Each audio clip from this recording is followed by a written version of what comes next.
Today is the 24th of September. Happy 39th anniversary to the both of us, and we're celebrating it by weighing anchor, nice sunrise, and heading to Kash. So this is our approach into Kash. It's the first time we are seeing Kash from the sea, and this is a Greek island to the port side of us. And as I come round, you'll see Kash in the distance, which is Turkey. Not a lot separating the two countries here, that's for sure.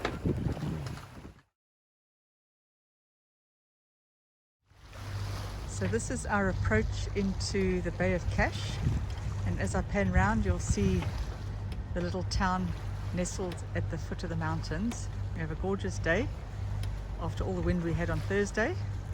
We have clear sunny skies, flat waters, and a nice warm breeze.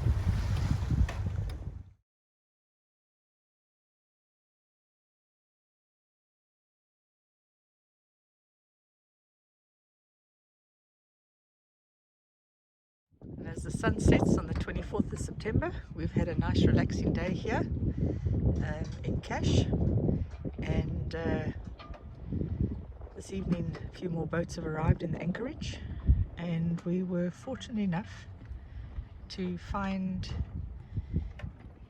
our previous floating neighbours of Taliska. They were here this morning.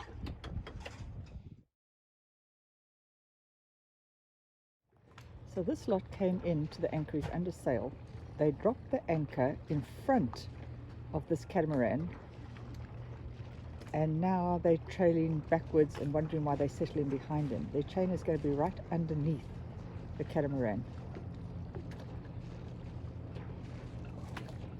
I've never seen anything like it in my life, truly. This particular morning we were up with the alarm to catch our water taxi over to the Old Town Harbour in Kash for a day trip we had arranged. Today is Wednesday the 28th of September, and we are currently leaving Kash Old Town Harbour, heading for Greece.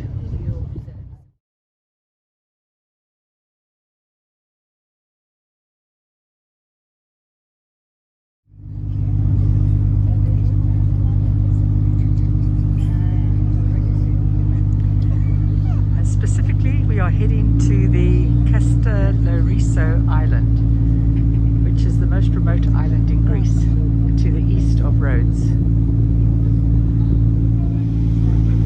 And it's only about 2 kilometers from Turkey, and that's the island in the distance.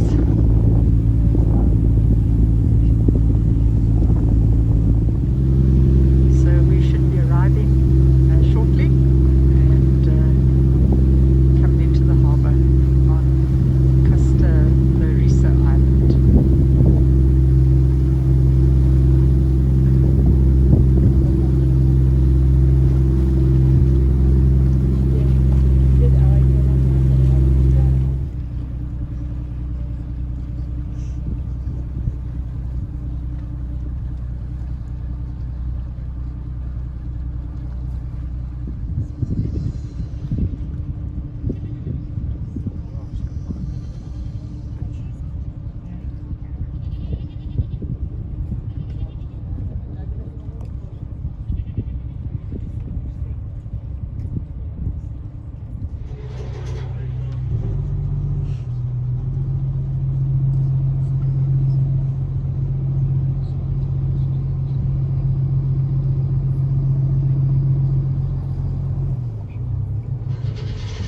Kastallorizo lies approximately 125 kilometers east of Rhodes. Albeit one of the smallest islands of the region, it is slated as the prettiest. And we were about to find out as we set off on our explorations. Typical of any Greek island, tavernas lined the waterfront. We certainly had plenty of tavernas to choose from for our lunch later in the day, but first we wanted a mid-morning coffee. What we weren't expecting was the delicious, decadent chocolate croissants that we ordered with our coffee. Fueled on caffeine and sugar, we set out to explore the rest of the island.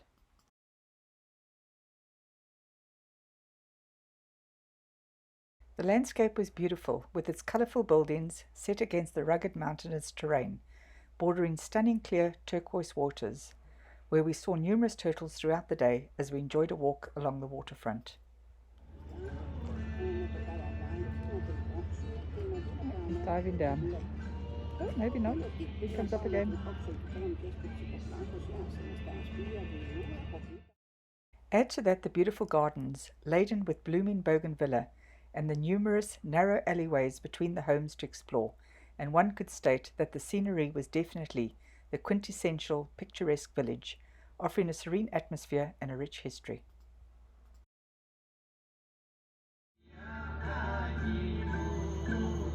These little quick alleyways between the buildings. As with all our explorations of various countries we visited around the world, it's not only the customs and culture that appeal to us, but definitely the architecture of the buildings. So these are some houses just off the beaten track, off the waterfront. All very pretty. Here's the rest of it. It's all very pretty. This is the historic mosque, which not surprisingly is no longer in use. Unfortunately, we weren't able to see the inside of it though.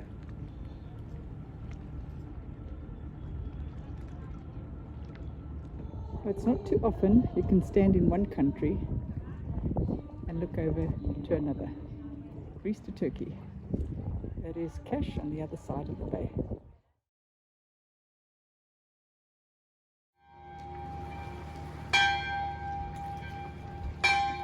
We did, however, get to see the inside of the Greek Orthodox Church on the island, which was quite stunning.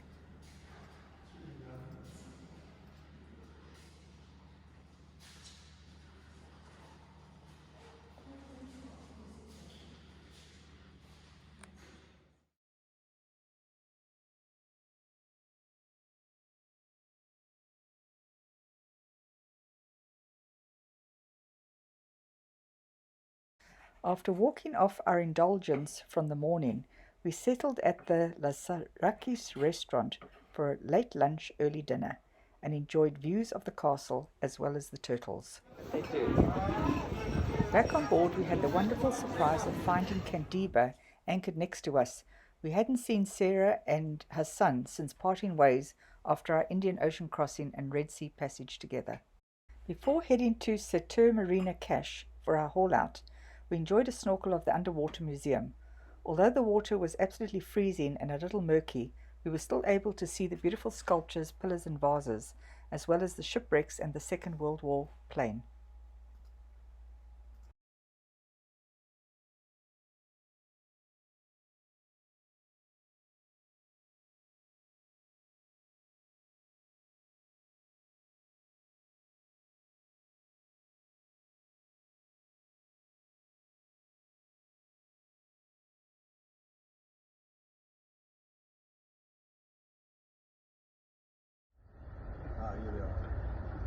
Slowly. 4 boys on the way.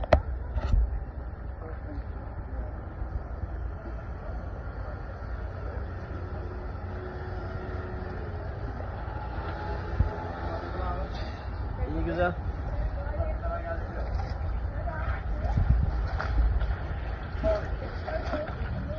Slowly. Perfect size. Today is October the 1st.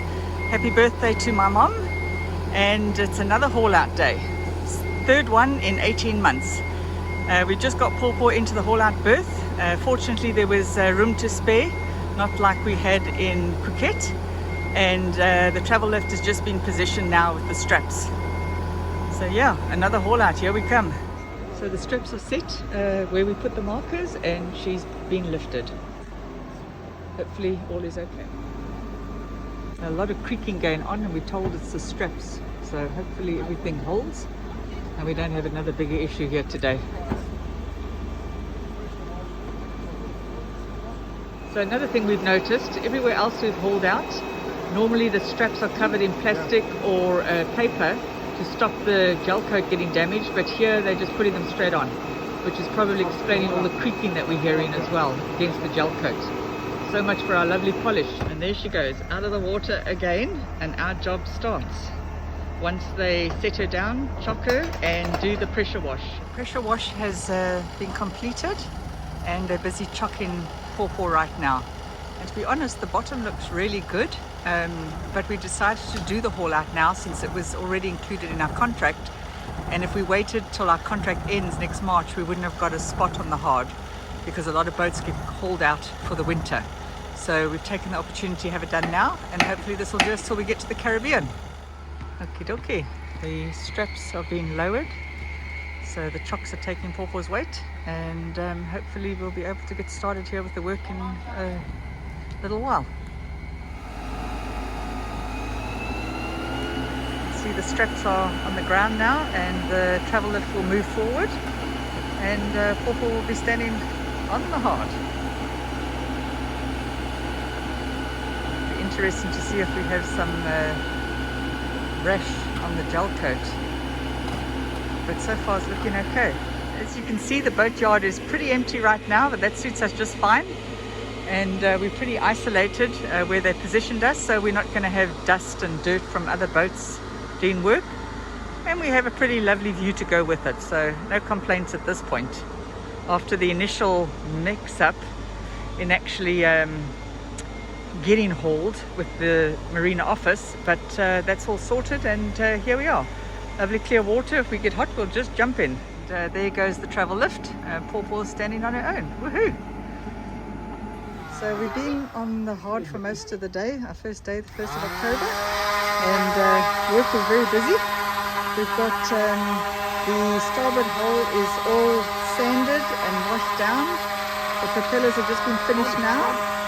And on this side we've done the first scrub, haven't done the final wash down.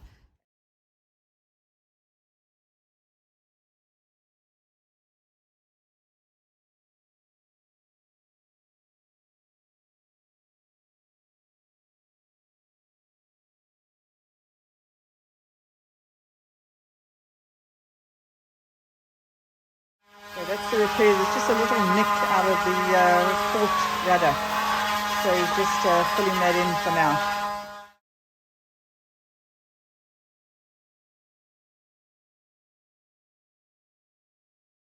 So day 2 on the hard.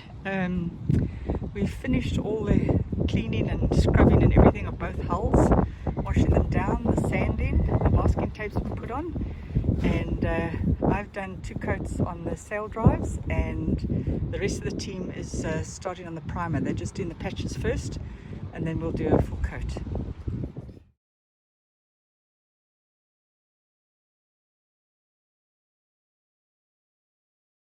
And they are flying along. Coat of primer is going on. Today is the 3rd of October, and we had a great day today. In fact, all we did was work until coffee time.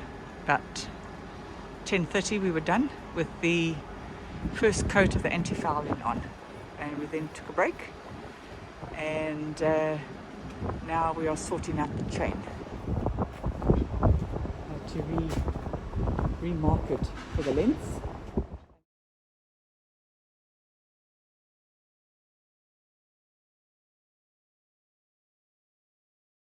Determined to learn as much as possible, Joe returned in the afternoon to apply the prop speed to the propellers. This was in fact his last job, as him and Celine were returning to Finiki to meet their guests. So day 4 we got the second coat on all the hulls, well, on both hulls, and we also started the painting of our stripe. But unfortunately the navy blue on the can looks more like royal blue, but hey ho, we're stuck with it. So basically we're almost finished. Roy and I will continue to paint additional coats of anti-fouling until the paint is finished. So day 5 on the hard, and we have finished the stripe, which looks more like a royal blue than a navy blue, but hey ho, and we have finished our 3rd coat and last coat of the anti-fouling on the hulls, and it's coffee time now. All we've got left to do is some cleaning, the stainless steel and the under underbelly here, and the decks. So making good progress. On our last day in the Hard, to celebrate another successful haul-out, we enjoyed lunch overlooking the town harbour. A heartfelt thanks to Celine and Joe once again for all their help.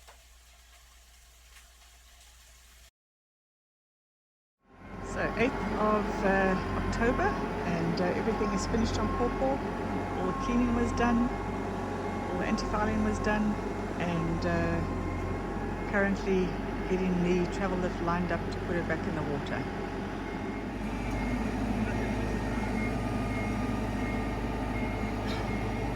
And just exactly what we don't need is a thunderstorm brewing on the other side of the mountains coming this way.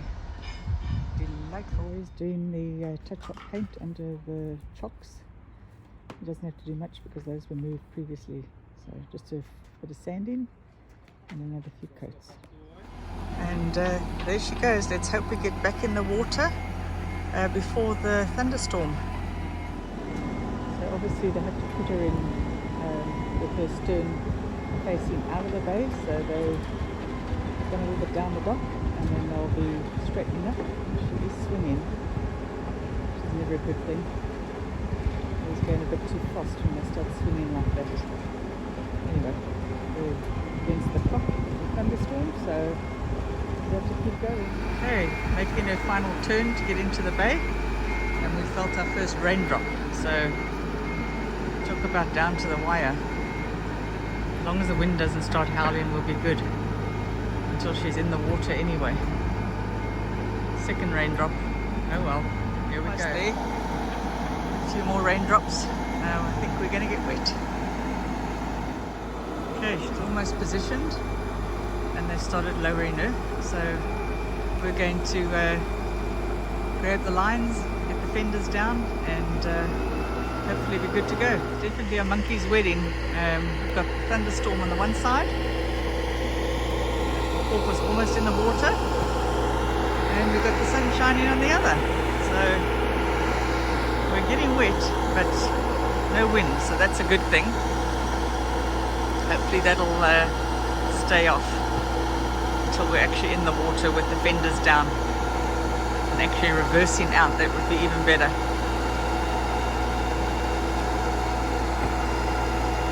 And she's almost splashed. Woohoo! Another haul out almost over. Yay! And she's floating. I think they're going to get the fenders down, drop the line, get the lines on, and then take the belts off. So after leaving Cash after we were splashed this morning, the thunderstorm that was brewing has continued to move eastward and is staying with us as we progress towards Cova. We're not sure if we're going to pick up wind or any rain from this, but we're just continuing on. So the thunderstorm that developed while we were ready to splash, as I mentioned earlier, has come all the way down the coastline in the direction we're going, i.e. east, and it's across the front of us. You can see from the radar it's quite a significant storm. But we've just slowed down and pattering behind it and let it pass over. En route back to Satur Marina Finiki, we stopped in Kakova for the night and enjoyed a dinner outing with Celine and Joe of Turquoise and their guests. It's the 9th of October. We were up at dawn and we're making our way from Kakova back to Finiki, where we'll be spending the winter. So it's been a fun summer, but the fun is now over. We were, however, delighted to have our one and only sail of the season to top off a wonderful summer.